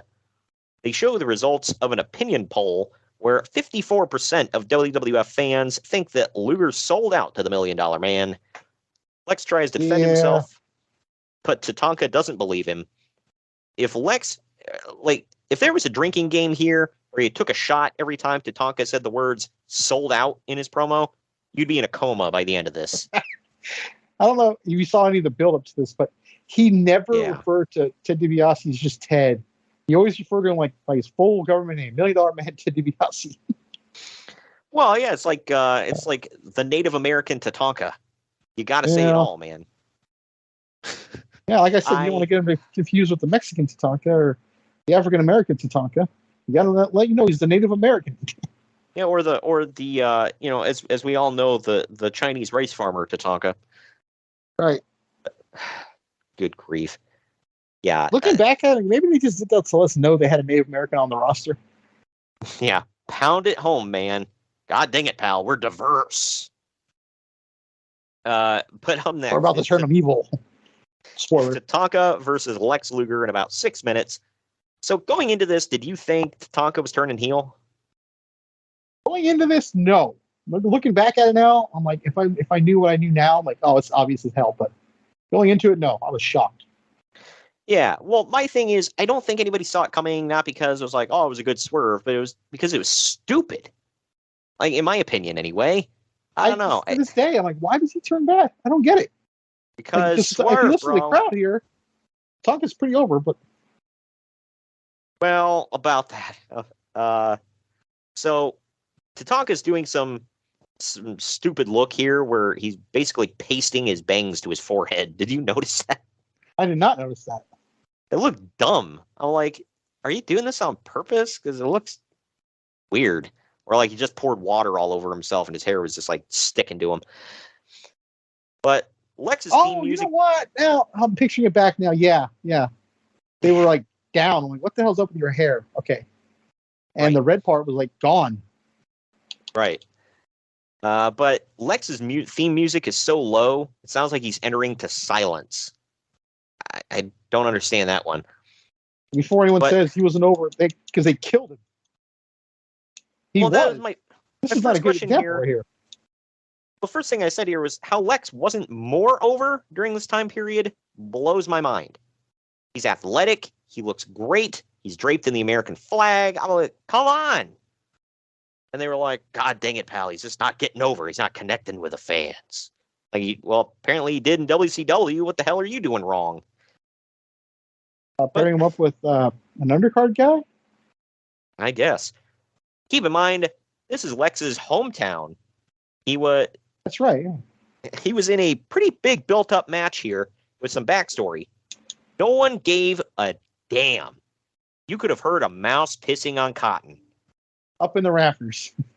Yeah. From the floor. Just, dude, like, nothing. No reactions through this match. Did you notice that? I did. I have it in my notes. Like, man, everyone's sitting on their damn hands here. Yeah, 6 minutes of who gives a crap. If this wasn't 1994, dude, everybody in the audience would have their hands looking down at their crotch with their cell phones in their hands. Yeah, right. Well, the first real reaction is when Ted DiBiase walks to the ring. Go figure. And he's carrying a red, white, and blue duffel bag. Luger shouts. I thought that was funny. Right. Now, again, to answer your earlier question, It's getting even be more obvious at this point. Yeah, right. Well, Luger shouts him down, telling him to leave when DiBiase pulls out the money. This distracts Lex long enough for Tatanka to hit a schoolboy pin for the win. This sucked. Uncle Dave and I both gave it dose stars. What say you? I gave it 1. Not good. Not good. Not good. Not good. Believe me, not good. But after the match... I like that it says, believe me. Oh, well. Yeah, right. Well, now I do. But after the match, Ted DiBiase gets in the ring and Luger argues with him. Luger kicks some money out of Ted's hands before Tatanka jumps Luger from behind, beating him up and hitting the end of the trail twice on him. The DiBiase is instructing Tatanka the whole way while referees attempt to hold him back. Tatanka finally hugs DiBiase and picks up the money on the ring apron, or ring mat, I should say. I love how King, by the way, has got, well, we don't know. You really think he's with him? I don't know about that. Like, well, the some whole logic time. to that comment, though. I mean, we don't know anything yet. Like, dude, he's defending Ted DiBiase, jumping Luger from behind. Like, I figured that was I'm like just right saying, in his face. there is some kind of logic there to his comment, if you think about it. A little bit. It's just, I thought Till it the was very dumb. End. But either way, after this, though, when leaving, Tatanka tells the camera, "We fooled you, Luger, and the whole stinking country." The country, huh? Well, DiBiase says that Tatanka should give Luger a little more. So Tatanka rushes back in the ring to beat Luger up even more and then lock in the $1 million dream. He then leaves after stuffing $1 bill in Luger's mouth. And one thing I didn't really realize until afterward, I wrote down. So now they're depicting the Native Americans selling out to the rich white man. Okay, cool. Holy cow! How much are you giving me? All right. But we go backstage now to see Gorilla Monsoon on the WWF Superstar line. Monsoon says that Tatanka is an embarrassment to all Native Americans. That's quite the statement. I wrote my note before he said that, by the way. But yeah. Yeah. It's like, okay. I don't even know what to say about that. But up next, it is Jeff Jarrett versus Mabel with Oscar. This goes 5 minutes, 45 seconds. Mo is fairly hurt, by the way. Oh, so this is when, huh? Yeah. He's about to come back in like a few weeks on Superstar, just randomly. They don't even really announce it, but hey, look who's back. Mo. Yeah. So the crowd is hot as hell for Oscar and Mabel's entrance. Yes, you know what that means. They got to turn bad soon. Exactly. Can't have that. Well, they sure fixed that. Yeah. And they did. He'd never be over again. I don't understand the logic there. Tatanka's hot as hell too. Yep. I don't get it, man. But when the King asks McMahon how big Mabel is, Vince says, quote, "I don't think you can calculate how big he is." Yes, Vince, it's called weights and measurements. You use things called scales and rulers for that sort of stuff. Well, to be fair, he said he didn't think. Yeah, well, that means he's an idiot. So, I mean, am I putting too much thought into this, or is Vince McMahon a moron? Maybe that much of a moron. He just beat the federal government a couple months ago. Didn't we just talk about how you can be, like, smart and a dumbass all at the same time? Yeah. Ironically, it seems to be a running theme with wrestling promoters. Okay. Yeah, right. Well, God bless Jeff Jarrett for carrying the load of this. Like, good God, this sucked. And sticking with that point, proving no one gave a damn about this match, Abe Knuckleball Schwartz comes through the crowd mid-match with a sign that says, "I'm on strike." Because the MLB's on strike, get it? Yeah. It's like, you're not a... This is the third time right? this year, by the way, that they did something within WWE that acknowledged the MLB strike. There was a referee at WrestleMania 10, that horrible announcer we talked about the King of the Ring 94. Now in the That's archives. right. And now this. My question is, why? They just had to poke fun at the fact that they were on strike. And apparently Vince didn't give a damn about like sports. Why the hell did he care so much about this? Didn't give a damn about sports, but the main event of his next pay-per-view or next WrestleMania would be one of the greatest linebackers of all time. And he had Walter Payton here. Yeah, right. Well, it was weird because Conrad and Bruce got into an argument about that because Vince was on some late night show, and they're like, "Can you tell me who won the World Series this past year?" And he had no idea. Stupid Astros. Wait, are they the current champions? Yeah. Again, good Lord. See, I don't know, but she can get away with it. Oh, how dare you, Greg? Allegedly. Oh, there's no legend. They got caught. That's true. That's true. But to wrap this up, Mabel holds Jarrett so that Oscar can slap him, and yet that's not a DQ for some reason. This is why, man. You know why, Greg? Because me, right? But in the end, Mabel jumps up, Mabel jumps up and tries to sit on Jarrett, who sees his whole life flash before his eyes, and he moves at the last second, so Mabel hits the floor. Then he hooks Mabel's leg. Kevin Nash, for the win. You can do that? Right. Uncle Dave gave this 3/4 of a star. I gave it a 1.5 stars. I bumped it up half a star for Jarrett because God bless him. What say you? What the hell do you think I gave this crap? Uno? Yeah. Yeah, it sucks, man. But after the match, Jeff Jarrett hightails it out of there as quickly as possible. The lights drop as Vince McMahon says the Super Slews are searching for The Undertaker. A spotlight hits Leslie Nielsen and the other guy that's with him while they're on the stage. Swear to you, that's what I wrote. Leslie Nielsen and that other guy that's with him. Yeah, I don't freaking know, man. People can, well, actually, I don't care. I didn't care about the movies. I don't care about this guy. But a silhouette of The Undertaker appears in the entryway. And the crowd goes nuts. When these guys turn around, he's gone. Gone forever, bro. So before the next match, while the cage is being built, Vince McMahon and Jerry Lawler interview Stu and Helen Hart at ringside. Stu's analysis was, Bret, he's a big bastard. He locks in that sharpshooter. He'll stretch his ass. Owen's a funny little bastard. Yeah.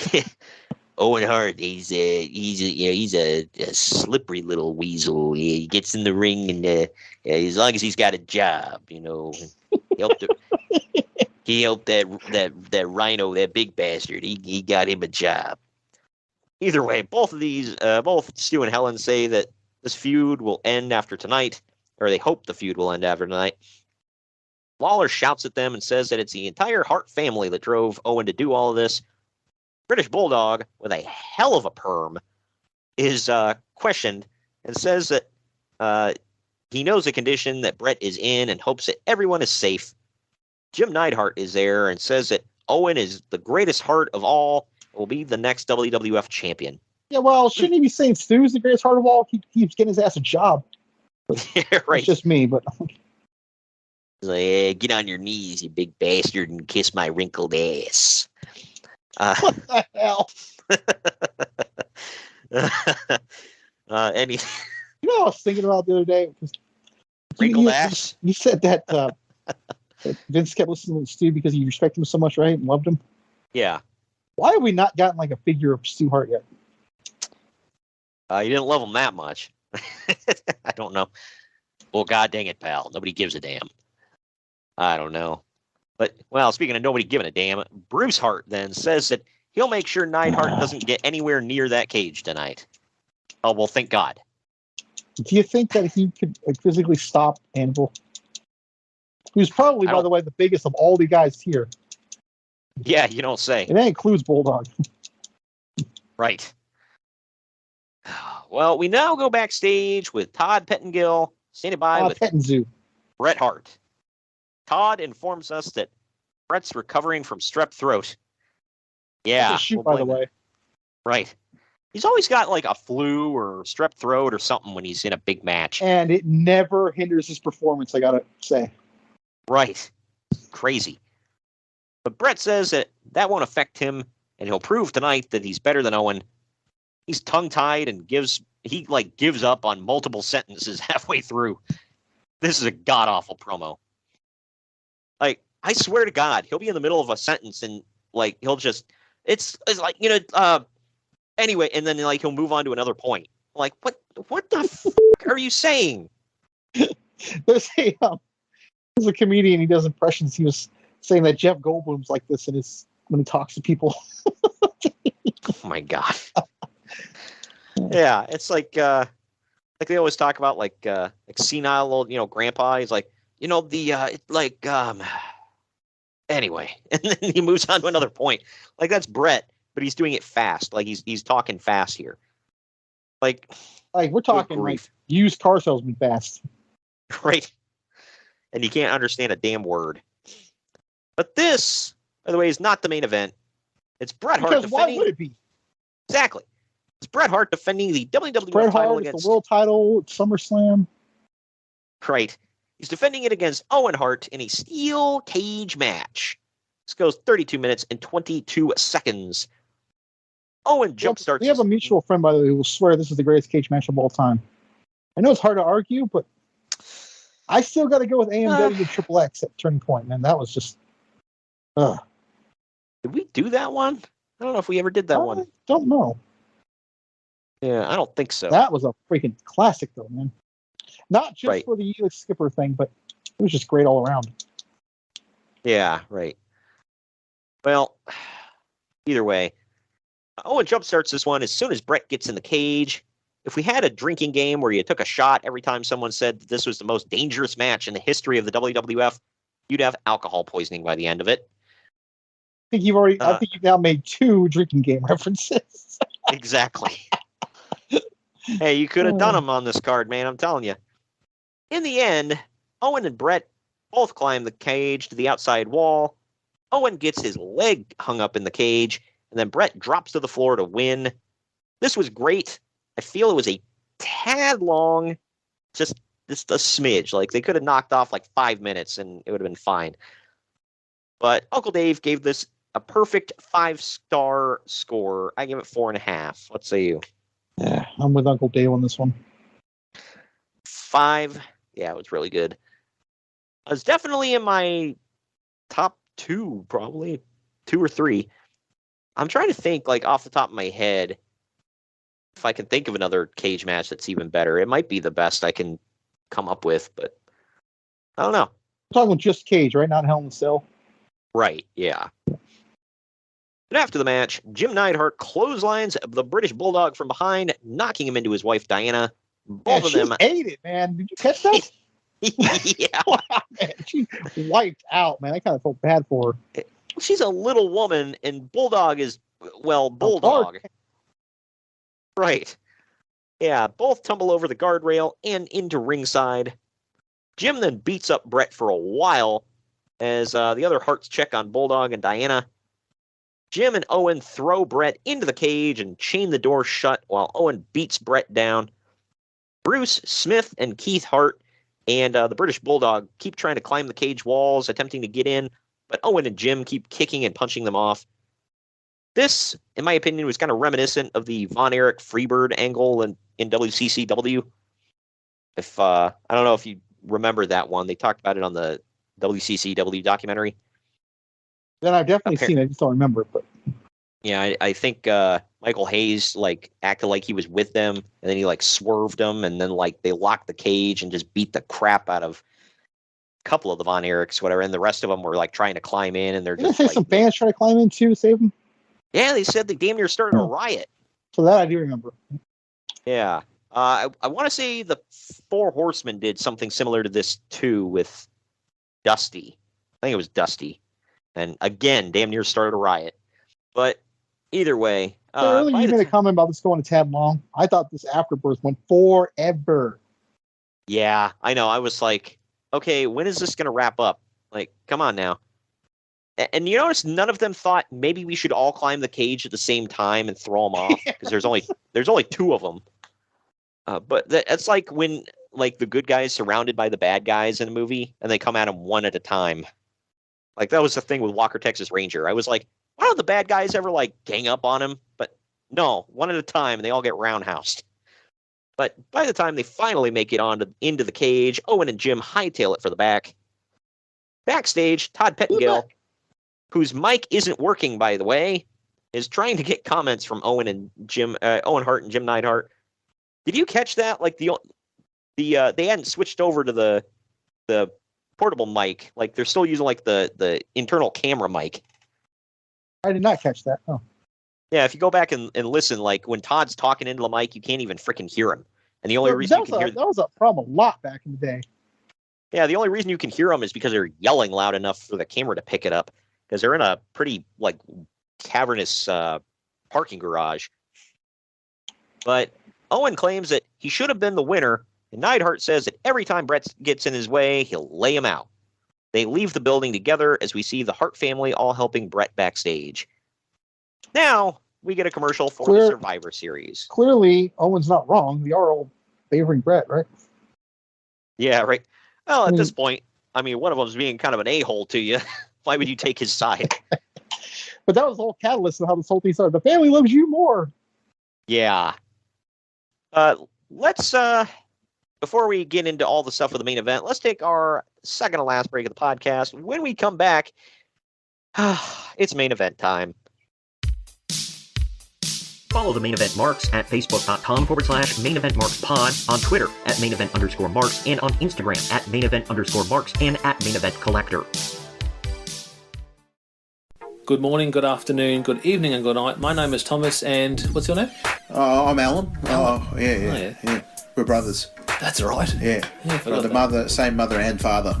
Your room was... we shared the room. Shared a room? We shared the room. Thought I knew your face. Yeah, we go way back, mate. Yeah. We should do a podcast then. We have. We do a podcast? We do a podcast. What's it called? The Broadcast. Yeah, that was planned. Yeah, well. What do we do? Well, we cover all different things in the world of pop culture. We're talking about comic books, we're talking about professional wrestling, and we're talking about movies.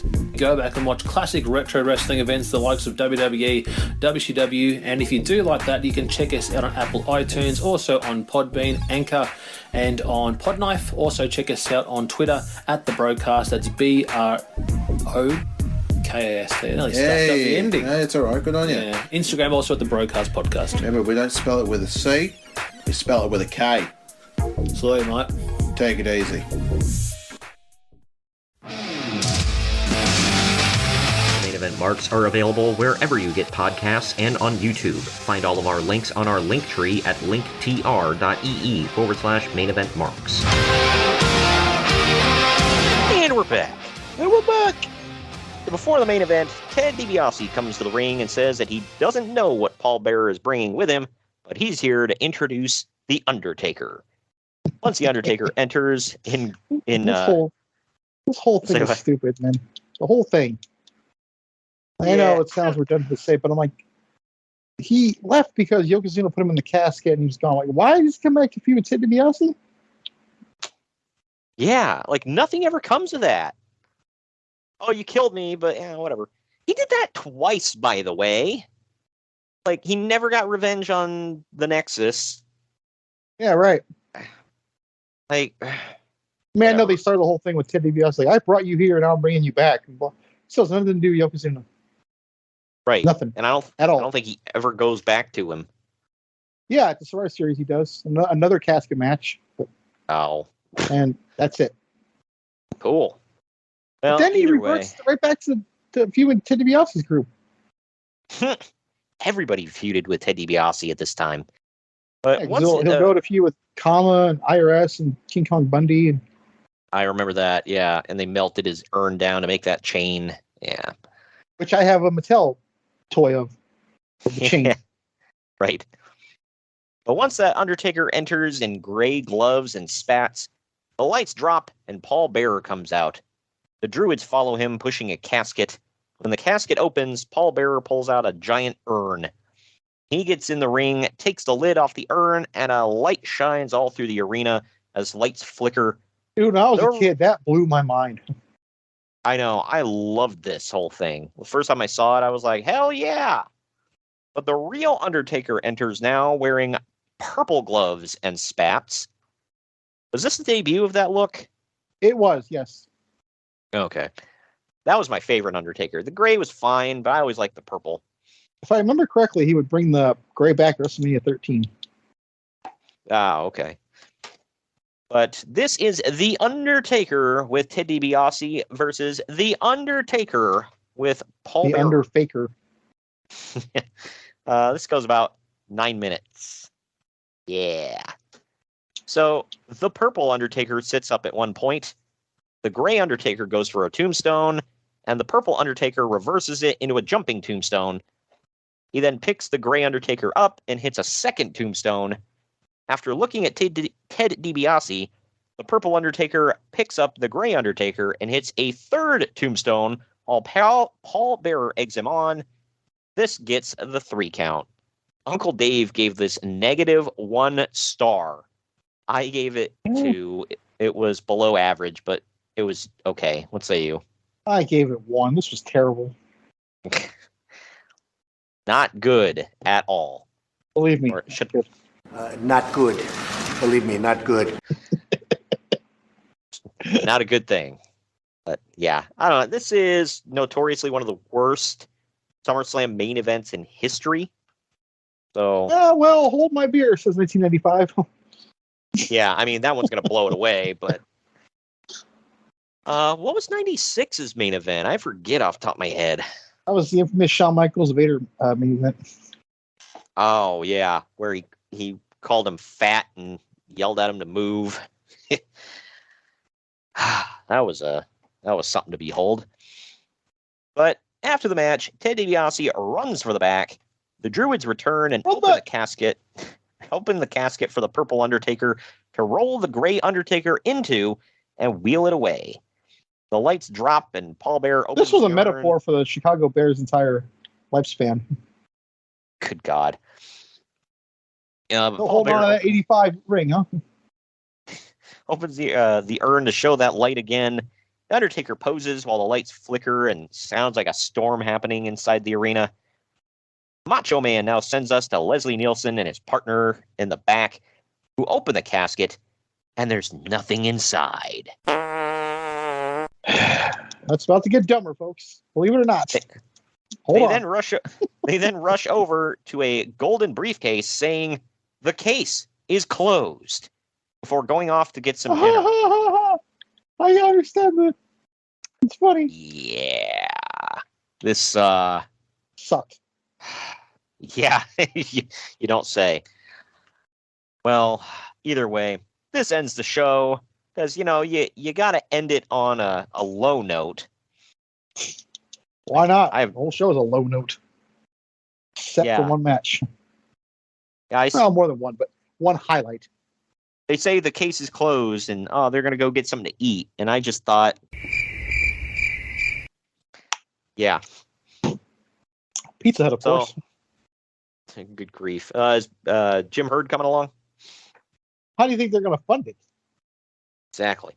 Idiots. But all right. That takes us to our final break of the podcast. Mercifully, on the other end of this, we're going to tell you what's coming up in the future this month. We got a huge month right here on the podcast right after this.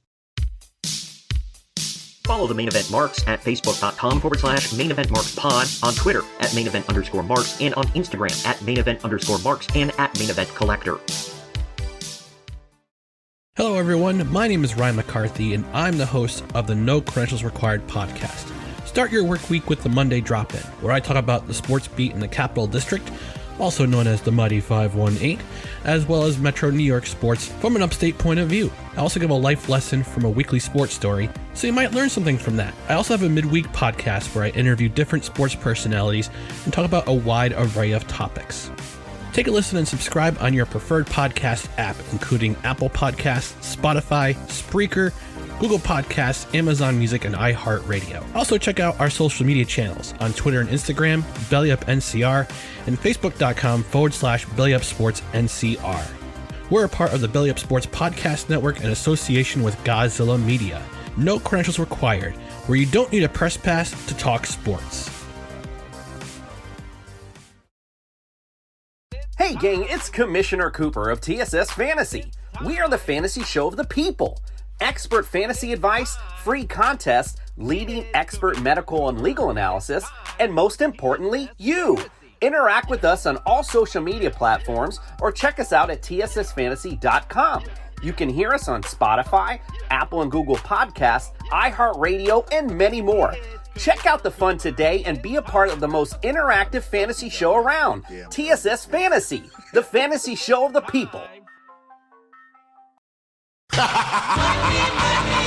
Main event marks are available wherever you get podcasts and on YouTube. Find all of our links on our link tree at linktr.ee/main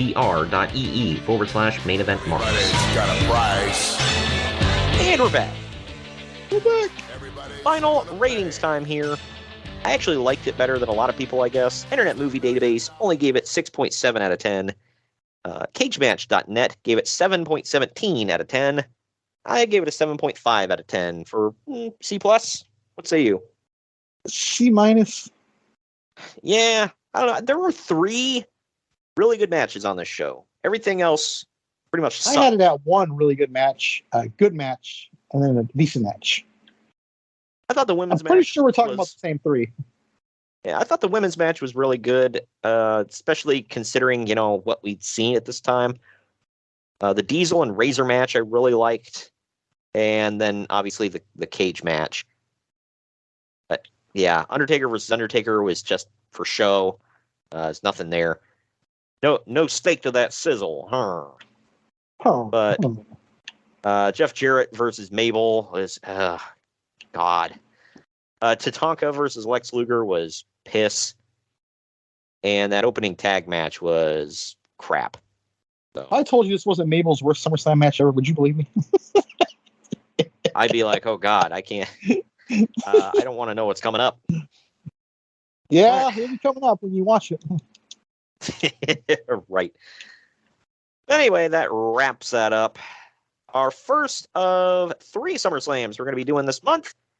The next one is about 6 years after this one. A lot better, by the way. A lot better. I'm sure it is. It's one of my favorite years in wrestling. But next week, though, August 9th, it's the Death Before Dishonor 6 Ring of Honor from 2008. Main event, 4 big stars for the world title. It's Nigel McGuinness, Bryan Danielson, Claudio Castagnoli, and Tyler Black. I think you may know some of them guys. And then, of course, we've got El Generico and Kevin Steen versus the Motor City Machine Guns. So one of these guys is the world champion right now. And it's not Owens or Zayn. So it is, yeah, right. So it's the WWE Tag Team Champions taking on the Impact World and X Division Champions. Yep. How about that? So there's some other good stuff on the show as well. The NWA title will be defended by Adam Scrap Daddy Pierce. That I think he was is official. He's defending against Brent Albright, who some from the Ruthless Aggression era may remember as Gunnar Scott. And yeah, Adam Pierce has a huge entourage with him here for this one. So I'm so glad you said entourage. You're like, where are you going with this? But that's coming up next week, August 9th. SummerSlam 2000 is coming up August 16th. That's going to be a fun SummerSlam to watch back. I haven't seen it yet. I mean, I've probably It's seen really good. Yeah. Thank you for joining me today, Greg. Yep. And as always, we will see you next week. We won't be talking so much about SummerSlam on the pod because we're recording early. Check our YouTube page. We'll talk about SummerSlam on there. And we'll have footage. Yeah, we'll have footage, pictures on social media, all that good stuff. So check that out. And as always, if you're in the Detroit area and you listen to the podcast, let us know. Say hi. Let us know. Let Greg know if you're a Michigan fan or if you hate Michigan and you're on my side. You know, I'll give you a fist bump for that one. Go blue. F that. This is for all the Scarlet and Gray fans out there. I'm a huge Scarlet fan. Good grief. We'll see you all next week, ladies and gentlemen, with Ring of Honor's Death Before Dishonor 6.